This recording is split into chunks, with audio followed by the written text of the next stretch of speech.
Sir जी, जो 12 रुकनी मशावरती committee थी वो आपके साथ जो मुआहिदा हुआ है उसमें शरीक थे, तो फिर प्रेस कॉन्फ्रेंस में वो मौजूद क्यों नहीं थे?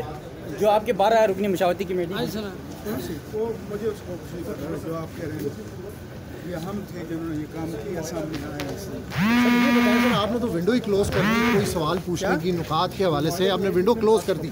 सर ये बताएं कि कलदम का जो वर्ड है सर, ये फहरिस्त से नेक्टा की निकल रहा है? करीब आपको उसे आइन और कानून के दायरे में फ़ाल सियासी जमात के तौर पर देखेंगे, परेशान ना। नहीं सर, और मौलाना साहब की रिहाई के हवाले से TLP और TTP में क्या सर, यानी नेक्टा से निकाल रहे सर? TTP में क्या सर कलदम TLP और TTP में फर्क तो होगा। उन्होंने लोगों को मारा है, उन्होंने वो भी लोगों को मारा है। सर कलदम से खत्म हो रहा है सर, ये तो बता दें। कलदम खत्म होगा? मैं अंग्रेजी बोल रहा हूँ सर। ठीक होगा से मुराद नहीं है सर, नहीं, मैं आपसे ये जानना चाह रहा हूँ सर, रिहा हो जाएंगे सर, ये खत्म हो जाएगा धरना सर ये धरना खत्म हो जाएगा सर, ये कब तक खत्म होगा? अजरा साहब, रिजवी साहब खुद आके अनाउंस करेंगे वहाँ पे खत्म करने का, धरना खत्म करने का।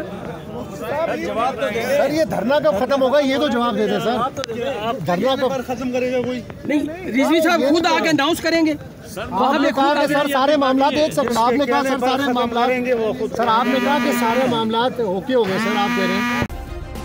सब्सक्राइब करें और बेल दबाएं ताकि कोई खबर रह न जाए।